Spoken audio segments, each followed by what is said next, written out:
ಹಂಚಿಕೊಳ್ಳೋದು.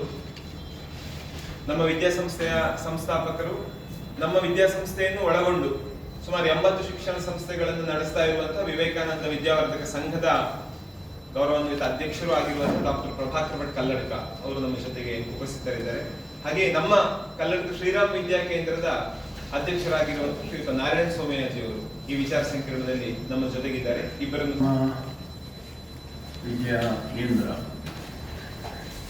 ಅದರಲ್ಲಿ ಶ್ರೀರಾಮ ಪ್ರಥಮ ದರ್ಜೆ ಮಹಾವಿದ್ಯಾಲಯದ ವತಿಯಿಂದ ನಡೀತಾ ಇರುವಂಥ ಒಂದು ದಿನದ ರಾಷ್ಟ್ರೀಯ ವಿಚಾರ ಸಂಕಿರಣ ಅದು ನಡೆದು 20ನೇ ತಾರೀಕಿಗೆ ಶುಕ್ರವಾರ ಬೆಳಗ್ಗೆ 10 ಗಂಟೆ ಸಂಜೆ 4 ಗಂಟೆವರೆಗೆ ನಡೆಯಲಿಕ್ಕಿದೆ.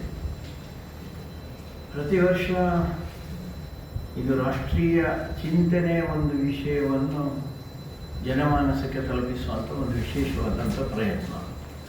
ನಾನು ಹಿಂದೆ ಹೇಳಿದ್ದೇನೆ, ಅನೇಕ ಬಾರಿ ನಮಗೆ ದೇಶ, ರಾಷ್ಟ್ರ, ಸಂಸ್ಕೃತಿ, ಧರ್ಮ ಇದೆಲ್ಲದರ ಕಲ್ಪನೆ ಒಂದು ಸ್ವಲ್ಪ ಉಲ್ಟಾ ಪಲ್ಟಾಗಿಬಿಟ್ಟಿದೆ. ಅದಕ್ಕೆ ಈ ಸತ್ಯ ಒಂದು ವಿಷಯ ವಸಾಹತು ಮನೋಭಾವದಿಂದ ಭಾರತೀಯತೆಗೆ ಅಂತ. ಧರ್ಮ ಅಂದರೆ ಏನು ಅಂತ ಕೇಳಿದರೆ ಅದಕ್ಕೆ ಇಂಗ್ಲೀಷ್ ಶಬ್ದ ಇರುವಂಥದ್ದು ರಿಲಿಜನ್ ಅಂತ. ರಿಲಿಜನ್ ಧರ್ಮ ಅಲ್ಲ. ರಿಲಿಜನ್ ಅಂದರೆ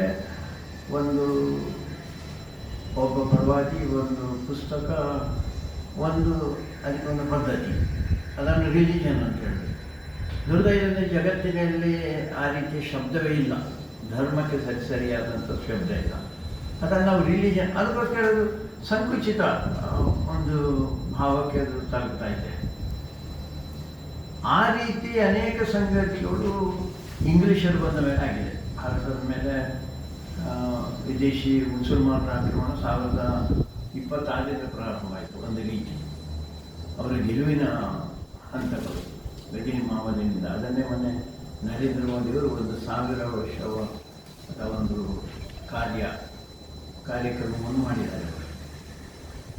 ಅದಕ್ಕೋಸ್ಕರ ಅವರು ಸುಮಾರು ಒಂದು 750 ವರ್ಷ ಕಾಲ ಆಡಿದರು. ಅವರು ಭೌತಿಕವಾದಂಥ ಆಕ್ರಮಣದ ಮೇಲೆ ಅವರು ನಿಂತಿರುವಂಥದ್ದು. ಅದಾದ ಮೇಲೆ ಬೇರೆ ಬೇರೆ ರೀತಿಯ ವಿದೇಶಿ ಕ್ರಿಶ್ಚಿಯನ್ರು ಬಂದರು. ಅದು ಪೋರ್ಚುಗೀಸರು ಇರ್ಬೋದು, ಡಚ್ಚರು ಇರ್ಬೋದು, ಫ್ರೆಂಚರು ಇರ್ಬೋದು. ಅಂಥವರೆಲ್ಲರೂ ನಮ್ಮ ದೇಶ ಮೇಲೆ ಆಕ್ರಮಣ ಮಾಡಿದರು. ಕೊನೆಗೆ ಬ್ರಿಟಿಷರ ಕಾಲ. ಈ ಕಾಲಘಟ್ಟದಲ್ಲಿ ಭೌತಿಕವಾದಂಥ ಆಕ್ರಮಣವೂ ನಡೆದಿದೆ, ಮಾನಸಿಕವಾದಂಥ ಆಕ್ರಮಣ ಭಾರಿ ದೊಡ್ಡ ಪ್ರಮಾಣದಲ್ಲಿ ನಡೆದಿದೆ.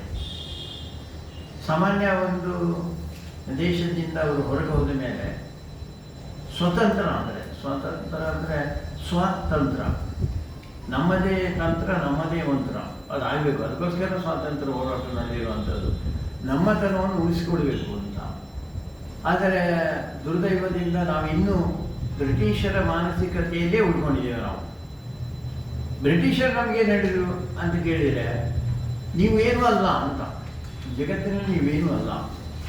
1000 ವರ್ಷ ಇರುವುದು ನೀವು ಈ ದೇಶದಲ್ಲಿ, ಆದರೆ ನಿಮ್ಮದು ಅಂತ ಹೇಳುವಂಥದ್ದು ಏನಿದೆ? ಅವ್ರಿಗೆ ಇಡೀ ದೇಶ ಒಂದು ಅಂತ ಹೇಳಿಕೊಟ್ಟವರು ನಾವೇ. ನಾವು ಬರೋದ್ರ ಮೊದಲು ಸಣ್ಣ ಒಂದು ಪ್ರಾಂತಗಳಾಗಿ, ಭಾಗಗಳಾಗಿ ನೀವಿದ್ರಿ. ನಾವು ಇಡೀ ದೇಶ ಅಂತ ಒಂದು ತೋರಿಸ್ಕೊಟ್ಟವರು. ಎರಡನೇದು ನಾಗರಿಕತೆ ಬಗ್ಗೆ ನಿಮಗೇನು ಗೊತ್ತಿತ್ತು? ನಾಗರಿಕತೆಯನ್ನು ಹೇಳಿಕೊಟ್ಟವರು ನಾವೇ. 1000 ವರ್ಷದ ಆಕ್ರಮಣದಲ್ಲಿ ಅದು ಮುಸಲ್ಮಾನರದ್ದಿರ್ಬೋದು, ಆಮೇಲೆ ಕ್ರಿಶ್ಚಿಯನ್ರದ್ದಿರ್ಬೋದು, ನೀವು ಗೆದ್ದ ಇತಿಹಾಸನೇ ಇಲ್ಲ. ಪ್ರತಿ ಬಾರಿ ನೀವು ಸೋತ ಬಂದಿದ್ದೀರಿ.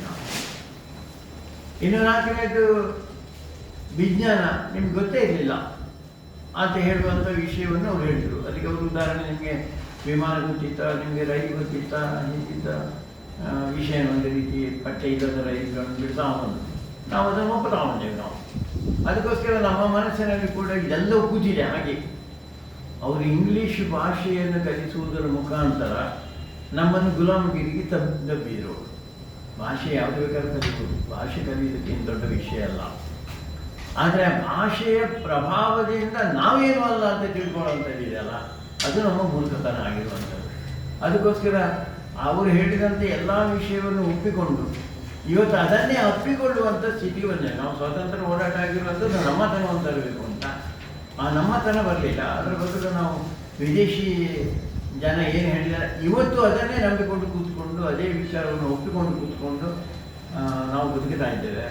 ಅದಕ್ಕೋಸ್ಕರ ಜಗತ್ತಿನಲ್ಲಿ ತಲೆ ಎತ್ತಿ ನಾವು ನಿಲ್ಲಿಲ್ಲ ಅಂತ.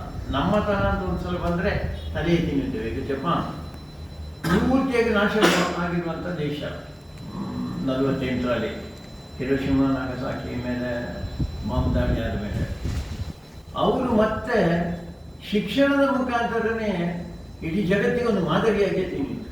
ನಮ್ಮತನ ಇದೆ ನಮ್ಮ ಹತ್ರ ಅಂತ. ಜಗತ್ತಿನ ಎಲ್ಲ ದೇಶಗಳು ಹಾಗೆ ಮಾಡಿದ್ದೀವಿ. ಅಮೇರಿಕ ಇರ್ಬೋದು, ಇಂಗ್ಲೆಂಡ್ ಇರ್ಬೋದು, ರಷ್ಯಾ ಇರ್ಬೋದು, ಅವರೆಲ್ಲರೂ ನಮ್ಮತನ ಅಂತ. ಈಗ ಇರಾನ್ ಇದೆ, ಇಸ್ರೇಲ್ ಇದೆ. ಇಸ್ರೇಲ್ ಕೂಡ 2000 ವರ್ಷದಿಂದ ಇಸ್ರೇಲ್ನ ಇವತ್ತಿನ ಭೂಪಟದಲ್ಲಿ ಅವರು ಗುರುತಿದೆ. ಅದು ಇರಲಿಲ್ಲ, ಅದನ್ನು ನಾಶ ಮಾಡಿದ್ರು. ನಂತರ ಅವರು ಬಂದು ಕೂತ ಮೇಲೆ ಕೂಡ ಅವರು ಸಂವಿಧಾನ ಬರಿಬೇಕಾದ್ರೆ ಅವರಿಗೆ ಭಾಷೆ ಯಾವುದು ಅಂತ ಕೇಳಿದಾಗ ನಮ್ಮ ದೇಶದಲ್ಲಿ ಅದು ಹಿಂದಿ ಅಥವಾ ಇಂಗ್ಲಿಷ್ ಅಂತ ಮಾಡಿದ್ದಾರೆ. ಅವರು ಹಾಗೆ ಮಾಡಲಿಲ್ಲ. ಅವರದ್ರ ಬದಲು ಅವರ ದೇಶದ ಮೂಲ ಭಾಷೆ ಏನಿದೆ ಅದನ್ನು ಅವರು ಹುಡುಕಿದ್ರು. ಆವಾಗ ಒಂದು 30 ಲಕ್ಷ ಜನ ಇದ್ದಿರ್ಬೋದು ಆ ದೇಶದಲ್ಲಿ. 29,99,998 ಜನರಿಗೆ ಗೊತ್ತಿಲ್ಲದ, ಬರೀ 2 ಜನರಿಗೆ ಮಾತ್ರ ಗೊತ್ತಿದ್ದಂಥ ಹಿಬ್ರು ಅಂತ ಹೇಳುವಂಥ ಭಾಷೆ, ಅದು ನಮ್ಮ ಮೂಲ ಭಾಷೆ ಅಂತ. ಅದರ ಆಧಾರದ ಮೇಲೆ ಎಲ್ಲವನ್ನೂ ನಡೆಸ್ಕೊಂಡು ಬಂದ್ದಾರೆ. ಈ ಬಾರಿಯ ಈ ರೀತಿ ವಸಾಹತು ಒಂದು ಚಿಂತನೆ ಏನಿದೆ, ಆ ಮನೋಭಾವನೆಯಿಂದ ಭಾರತೀಯತೆಯ ಕಡೆಗೆ ಅಂತ ಹೇಳುವಂಥ ವಿಷಯವನ್ನು ಇಟ್ಟುಕೊಂಡು ಈ ಚಿಂತನೆ ಈ ಬಾರಿ ವಿಚಾರ ಸಂಕಿರಣ ನಡೆಯುತ್ತೆ.